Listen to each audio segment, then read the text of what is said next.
right. This is a special edition of Shift Happens Empower Hour. I'm currently in Victoria.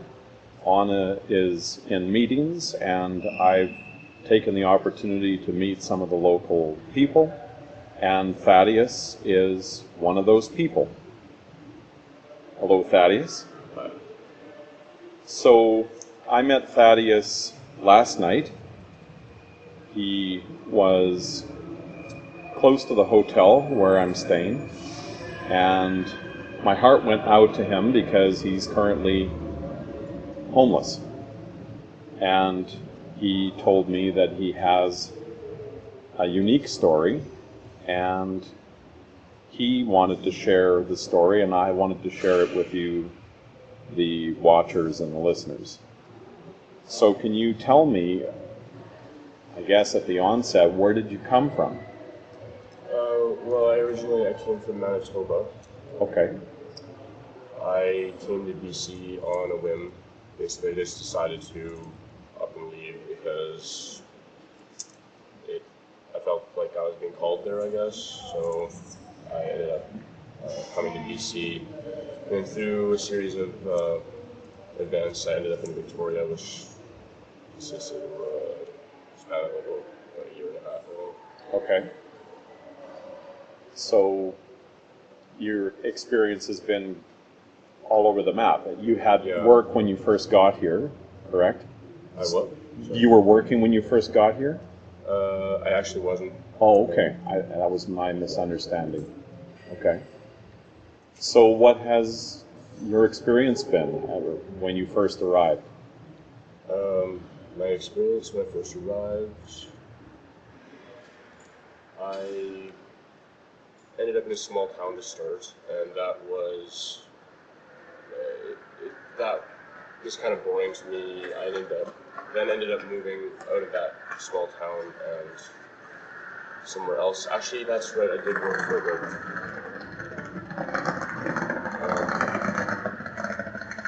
It doesn't matter about the details. It's just, again, you were willing to work, you wanted to work, but it ended up that it didn't work out for you, and you ended up not being able to sustain yourself, correct? Right. That's really what I was implying. Okay. Yeah.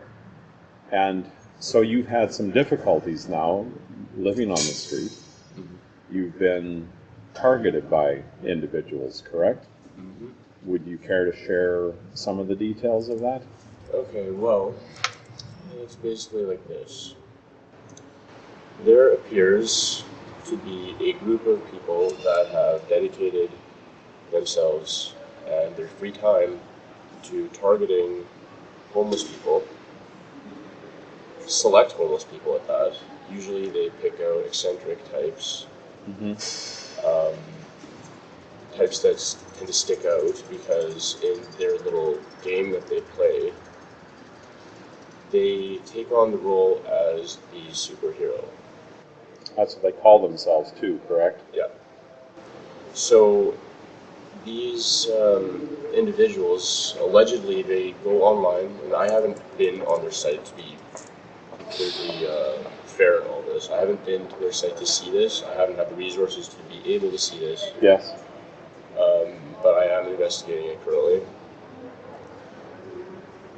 They go online on these forums, and they end up basically spending their time coordinating either ways to target people. I speculate that there are some of these people that they target end up getting bounties on their head. I speculate. I don't know for a fact on this matter, but I do know that my experience does point me to the fact that this is happening, though, on some level. And there are many people that are simultaneously being targeted as well that I've talked to, and I'm not alone in this. But what they end up doing is they target people, oftentimes drug users, because they can use the scapegoat that they're just paranoid, and that they're just in psychosis or something along those lines. But and for the most part, it's actually a really genius, almost an evil scheme that they have set up. Like it's actually really well thought out, except for the fact that it relies heavily on a person not maintaining their rationality throughout the experience. And that's where they run into trouble with you because you've maintained your rationality, correct? Right, exactly. I mean, I've had my moments for sure, but like, I mean, this experience in itself has led to PTSD on many levels, but I have still been able to sustain my logic and been able to use my rational mind to not. How do I say this? To come to this conclusion from an unbiased perspective. Mm-hmm. I've challenged it many times, and many times I have ended with the belief of, okay, I must just be crazy. This isn't actually happening. People aren't following me. This isn't actually happening. And then I come to that conclusion and I drop it. And then maybe a week or two later, then I have a similar experience where all of a sudden I get this feeling. My intuition is very strong. So what happens to me, I get this strong, sharp intuition. I see it happening. And I see what's going on in front of me. And they try to put people in these setups. They try to set them up in these positions where they end up getting compromised by either setting up a kind of trap for people so that it's like an opportunity to steal something or an opportunity to do whatever in terms of like a criminal activity. And then they will, I speculate based on what I heard from, well, I should probably add this, the information I heard about the superhero paradigm that they are working with. It's kind of like a LARPing group almost. This superhero paradigm was introduced to me by the brother of one of the people that are coordinating this. So I do have very good reason to believe that this is actually taking place. And he had a very compelling point of view and statement regarding what has taken place in his life and his friends' lives regarding the interactions that his brother has had with other people and the team or whatever you want to call it. I don't even know how many people are in this group, to be honest. And are they like frat boys or like what are these people? It's possible, maybe, I don't know, but they are heavily invested in this game, and they'll do. It seems as though that there must be like a point system, or people are either getting cash rewards, or it's possible that there is a financial benefactor to this whole game that they're playing. And it's a sick and twisted game because people are getting their minds twisted. They think they're going crazy, targeting homeless people, the weakest people who are struggling to get by as it is. And not only that, but making it harder for them to pull themselves out of the situation they're in. Yeah. So all of that added on top of it is very, very intrusive to one's life, and not only that, but absolutely devastating to a person's psyche. I don't know for a fact whether or not they actually kill people or not. I don't know. I speculate that that's a possibility, depending on the level of priority that their targets are. But there have been no reports of people dying, though. Well, if they have, there may be ways to cover that up. For example, they may be able to give a person a fentanyl overdose, and that would be pretty clear, easy to cover up an example of something that could happen to a person. Right. And if they're homeless too, they could disappear quite easily, faster, right? That much easier. Yeah. Right. So, what have you experienced, Thaddeus, personally from all of this? Have they been violent with you, or just messed with you?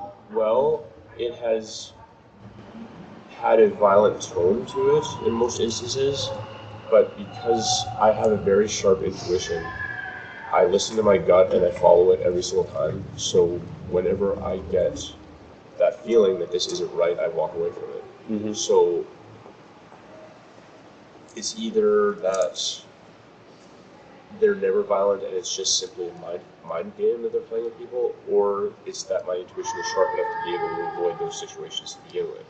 Right. I've always kept myself in public places intentionally. Yeah. I hardly ever have a chance to sleep in a private space simply due to the fact that I feel like I'm constantly being monitored and followed, tracked. By them or by like officials as well? It's probably a combination, I Right. imagine. But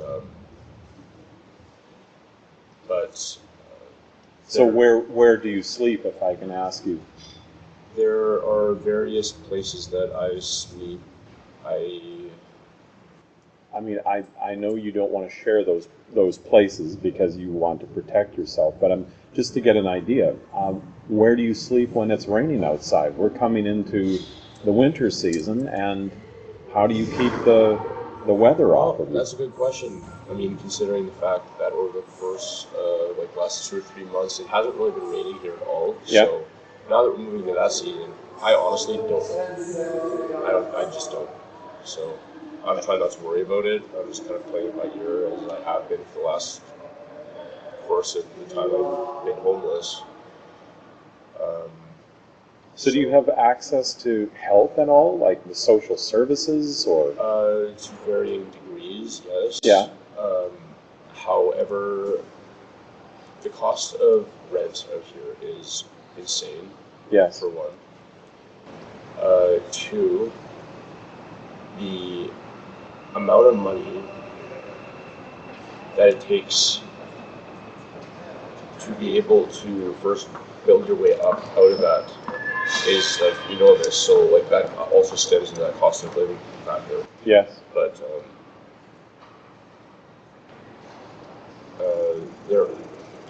there are resources, but they're not doing their job well enough. And I mean, yes, and also like I mean, here in Victoria, there is a lot of resources in terms of like food and clothing and stuff like this. But the problem is that the culture itself seems to be pushed down and bogged down to certain degrees, where it's like on varying levels, it's made more difficult to pull oneself out of the situation, almost seemingly intentionally. Yeah. I don't know why that would be, but it seems that way. Well, we by kicked the many dog, people- right? What's that? We kicked the stray dog. That's human nature. Yeah. And you're unfortunately seen as a stray dog. Yeah. We are actually, by their terms, they would see us as the undesirables. Yeah. Well, I was really impressed with the conversation that we had last night because it was obvious to me that you have a brain in your head and you have a heart. And so, I don't know, you must have some ideas, you must have some thoughts that could help other people like yourself if the powers that be would be willing. So would you like to share any of those thoughts and ideas? Of things that could help Well, the situation. I mean, if rent is expensive and there's not a lot of money that's available for you with social services, correct? So how can, if budget is not there, how can people, forget about the government, how can we the people help people like you to get off of the street and empower you to, be self-sustaining, for example, so that you can have shelter and have food in the stomach? It's a really good question, actually.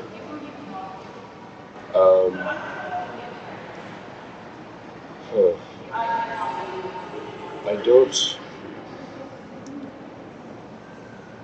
I don't know if I have a good one solution because I feel like the problem is so multifaceted that it's like Share some of those. I mean, it's not going to come down to one solution, but just speak freely. Your thoughts, your perceptions. well, I feel like the system itself is the problem, and the system itself needs to be completely overhauled, and that is in its own essence a very big task. Everything from the education system to the war on drugs to every detail about the system and society that we live in has to be tweaked to a varying degree in order to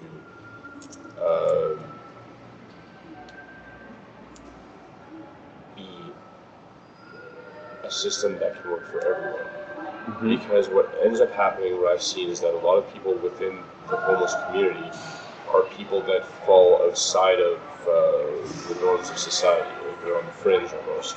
Yeah. So And it's easy to judge them if they're drug users or whatever. yeah, Right? exactly. Put them in a box and write them off. Yeah. And Right. then meanwhile, the rest of society can go and drink their faces off on the weekends, and that's okay. You know? Right. But We're very hypocritical, our society. So, okay, what about the church community? Do the local church members or the congregations in general, do they help in any sort of way? yeah, I mean, they offer emotional support, I guess, from my experience. Maybe there's more to it. I don't Yeah. have a whole lot of experience with many churches. I mean, there's one I stopped by at during a weekday to get coffee and talk to the people there a little bit. And that's been good. I mean, there's some support there on that level, prayer and whatnot. In terms of like financial support or like actual like physical support in terms of helping, hands-on type thing, not really. But I don't know if I would ever expect that anyway, though. It's yeah. Again, the problem is just so deeply rooted. So for you yourself, what would it take without getting the handout? Everyone talks about how bad it is to give handouts or whatever. What would you see as an effective way to get a hand up, or a leg up, if you will, so that you can get from your circumstance right now and be employable, for example? May I ask, do you want to work? I want to work, but the problem that I face is that I've worked jobs before in my past where I like 40-hour a week jobs, full-time jobs, and I worked many years doing that. Yeah. And although my job wasn't horrible, it was still so dissatisfying that I felt so dead inside that it didn't even matter that I was making money to begin with. I would spend it all because I was that miserable. Yeah. So that describes many people, I think. Yeah, exactly. So due to that fact, eventually I became what happened again? Right. The job that I was working for at the time went. There wasn't as much work anymore. There was kind of like ran out of work for the workers, so I ended up having to go on unemployment insurance to cover the first year of while I was in BC. Right. And then during that span of time, I guess I grew accustomed to not working, and then over that span of time, I realized more and more that the job that I was at was interfering with my ability to find a level of peace that I wasn't able to with it. Right. As much as it may be necessary for those jobs to be filled, I just feel like there's just certain roles for people to play in the world at large that isn't being harnessed, I guess to say, or it's not being. There's people have talents that aren't really being used effectively in this world that, if put to proper use, could actually benefit society and the world in ways that it couldn't even fathom. So you're not a drone? No, yeah, exactly. I can't be. I just simply can't be. Yeah. For me, myself, personally, I can't. Maybe others can, and that's fine for them, but like, for me personally, I don't operate that same way. I just can't. Yeah. Not at this point, at least, I just can't. I mean, I'm open to working. I mean, even, like, I could work even a job that wasn't full-time or anything, maybe a part-time job, doing something that would be, to quote you, as drone-type work, maybe part-time if I had to, but, like, I know that within myself that if it were to the point where I had to do that full-time to make my money, I would be so stressed out that I Yeah. would be back to square one. I would, to be quite honest, probably want to shoot myself. Yeah. And So if I can put some words in your mouth, because what you're saying really rings true for me, is I want my life to have meaning. I want to be productive Right. with my time and my energy. And it's not so much about the buck, it's just I want to do something that means something. yes, absolutely. And in this world, it's not easy to do that, because the way everything is set up is you just turn screws, or you punch out freedom fries or whatever, Yeah. for minimum wage if you're lucky. Yeah, and you know, for some people that fulfills them, and that's great. Yeah. You know, like I had. That's actually a good point you raised. Like, yeah, no, I need to have meaning. If there's no meaning to what I'm doing, then I question the whole span of time that I'm doing this. Like, Yeah. why am I doing this if this doesn't mean anything, Yeah. or if there's no purpose to it? Like, especially if I'm working towards building up a society that I don't believe in to begin with. You know, it's like actually at that point I'm doing something negative, even in my mind. Yes.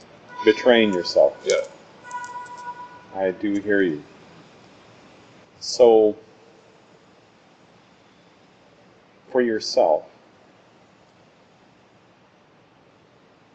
is this the first time coming out here that you have been homeless? Yes. This little stint that I've been on, yes, Yeah. is the first time I've been homeless. Okay. And is there any opportunity for you to move elsewhere? Would you go back to Manitoba, for example? It's an option that I've considered. Yeah. I'm not 100% sure yet, because at the moment I'm in the process of trying to figure out what to do about this situation regarding the bullies that have been harassing people around Yeah. me. You feel that you need to address them? Are you trying to defend your fellow people that live on the street? Yeah, they're definitely that, and also due to the fact that I know far more about the situation than I've even let on right now. Yeah. That I'm in a position where I have a duty to do something about it. I can't just sit back and do nothing and say nothing. Because if I don't, this is going to keep happening to someone else. And this is deeply, deeply rooted in darkness. It is terrible. It is terrible. At the very top of it, the bigger picture is not pretty. So do you feel,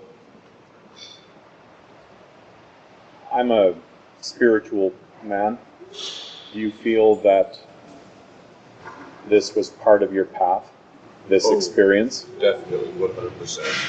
Okay. It honestly, the last 3, 4, or 5 months has felt like a continuous movie that's been playing out. Everything from like crazy experiences, like how do I say this? You can speak candidly. I'm just thinking. Well, my experiences have been like more or less in ways that it's like what I've been going through hasn't ever been experienced by anyone like this. Like, I mean, I was cast as a supervillain without my understanding. Can I ask you, Thaddeus, what you've experienced from the hand or at the hand of these individuals? Well, they put me in positions that, for example, they'll set me up in ways where they'll kind of lure me and lead me. They'll like all of a sudden like some random person will pop up and be like, hey, let's go do so and so or whatever, and then I'll go along that kind of pathway with them, and then I'll kind of get this feeling along the way that something's not right.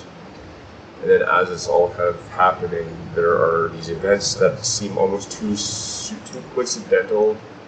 Like, I do believe that there's synchronicity in this world, but there's just too many synchronicities that happen in a small span of time for it to not be something or Mhm. mean something. So Mm-hmm. I always get this very distinct feeling of danger, but I also, it's really hard to articulate when these things happen because there's so many different things that happen within an event. Yeah. Where it's like all of a sudden the character that I'm talking with or interacting with will tell me to go to so and so place and go there and do something. So I'll go there, and then along that path there may be a kind of distraction to take me off that path that will lead me to like a setup or something, a type of situation where they would want me to go with them on like some kind of like a quest to go steal something or whatever, but I never fell for it. So every single time that happened, I continuously dodged them because I felt the bad feeling while going into it, so I wouldn't do it. And then I would stop, and then over time it progressed and grew in magnitude. There was more people involved as it went on. And then the more people that got involved in this reached alarming levels sometimes. Where I speculate how much I still have to hold myself to the degree where I have to ask myself if all of the interactions I went through that I thought may have been interactions involving these superheroes, some of them may not have been, just simply because my mind may have jumped to conclusions early because I'm expecting it to happen. You know what I mean? So some of them probably aren't. So it's a lot of there's a lot of things that did happen, and there's a lot of things that happened, but then I probably was slightly paranoid. Yeah. You know what I mean? So it's like there's a mixture. So that's kind of like where it's really hard to explain. But throughout this, I have been able to discern a lot better over time about when and where is it happening, or is it not happening. It's just reached stupid levels now where it's like I'm interacting with people that like are like James Bond villains, like they're like stereotypical, just like over the top, overblown, stupid. Maybe that's part of their game.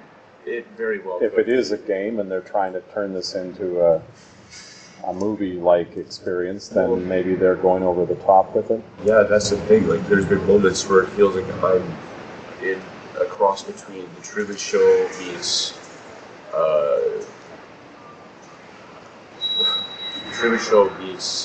Sherlock Holmes meets like Deadpool meets Right. something. It's just a very unique story,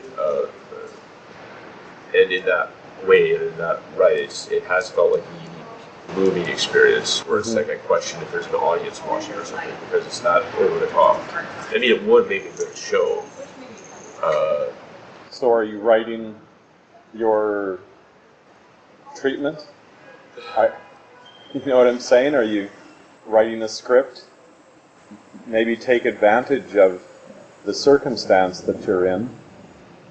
I mean, you're feeling it, you're experiencing it full on. One thing I can say, I mean, I've been down and out myself, and somewhere deep inside I hoped and I felt that things were going to turn around for myself. And it didn't happen overnight. It's little baby steps, one step after another.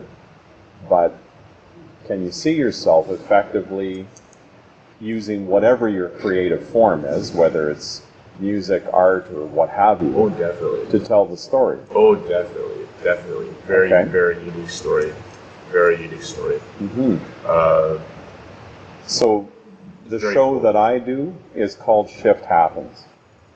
And we talk about the problems quite often, but we also try to talk about the solutions, trying to focus a bit on the silver lining of the cloud. Right. So for yourself, what has been the silver lining of your experience living on the street? The silver lining is that it has taught me a lot about humility, Yes? as well as learning to get by on my own without having to rely on anyone else. Mm-hmm. Having to learn how to survive in a very strange world has strengthened me in many ways that I can't even really articulate. Yep. It's given me a sense of freedom on one hand, which from other people's perspectives, from the perspective of the people that think that I'm undesirable, they don't want me to feel that sense of freedom. But yet it is something that does come with it on a certain level, like it's... Mm-hmm. It's liberating in some ways, isn't it? Yeah, it is. And that's the thing, and that's another reason why I think a lot of people end up getting caught in that loop and not leaving it necessarily. I know for myself that I would rather have a room with a bed that I could go to every night that I knew was mine. That would be great, if it weren't for how expensive it was. But it's the point, the silver lining though. Well, it's obviously making you stronger. Yes, definitely. And like you've already alluded, independent. So I'm not going to say if, I'm going to say when you turn things around and you're no longer on the street, what will you do for other people who are in the same boat that you're in right now? Will you just forget them? Oh, definitely. I could never be in that position.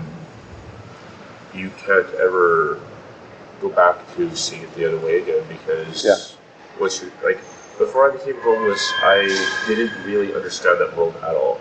Really, I had my own ideas about it. I didn't experience it, so therefore I didn't really understand the culture at all. I can't not know now. So in little ways, I can't not do nothing.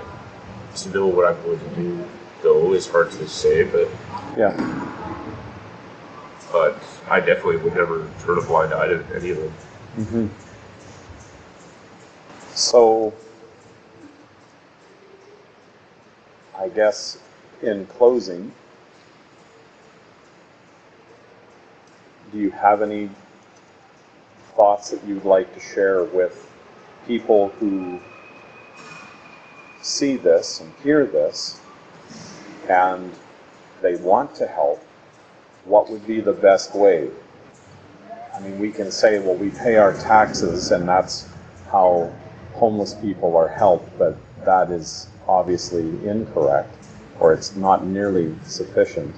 But if we have someone that would like to help out, they'd like to pitch in, and maybe they don't even live in your community here. I come from the Kootenays. So, do you have any suggestions? As someone that's literally on the ground level, literally. Ultimately, I think one of the biggest things is to see them as humans too. Yes. Being able to step into the perspective that they are humans too. They aren't any worse or better than the observer, the person judging. I think that's one of the biggest things, really. It's a small thing, but it's really a big thing at the same time. Do you see yourself as a villain? Oh, definitely. I don't. I mean, I'll play that role for them if they really want me to. But it's funny because I do at times and blow it over the top, and it's they're kind of dumbfounded because there are a bunch of actors LARPing. And when I LARP back at them, they don't know what to do because they're kind of stuck. He's not supposed to be doing that. It's really funny. Well, they have no soul, and you do. So they can't meet you in the middle because there's not nearly the same degree of substance. That's what I would. Yeah. It goes much deeper, I believe, but that's a whole other topic altogether. I could go in detail about all sorts of stuff, but But the bottom line is, you're not a bad person. no. You want to make a difference with your life, and you're looking for opportunities to get back on your feet, Oh, definitely. right? And would you be open to being productive in whatever the area is, not necessarily getting paid, but being provided room and board, for example, in exchange for being productive? Oh, totally. And I mean, like, for me as an artist, I have, if I'm in a place where I feel as though I have a safe space where I can store my stuff without having to worry about it getting stolen, like it constantly does while I'm homeless. Yeah. I can be in a space where I can start projects and work on projects and not have to worry about those projects being stolen the next day. You know? Yep. That's one of the issues that I face every day, is that things are constantly stolen all the time. I cannot hold on to anything or expect that anything is going to be kept. Right. Everything is stolen. Yeah, I guess it's fine. So, yeah, I would be a million times more productive in my artistic pursuits if I had a room to go to. Definitely. Well, I have no idea how many people are going to listen or watch this, but my hope is that your story and how you communicated will help you and others that are facing the same thing in whatever community they're in. And I tip my hat to you, because it is important to articulate, to speak your truth, and hopefully those with a heart, those with a soul, will actually not only listen but take action. So thank you. You're welcome. And that's it. You've been watching a special edition of Shift Happens, the Empower Hour, in the province's capital, Victoria, BC. Thanks for watching.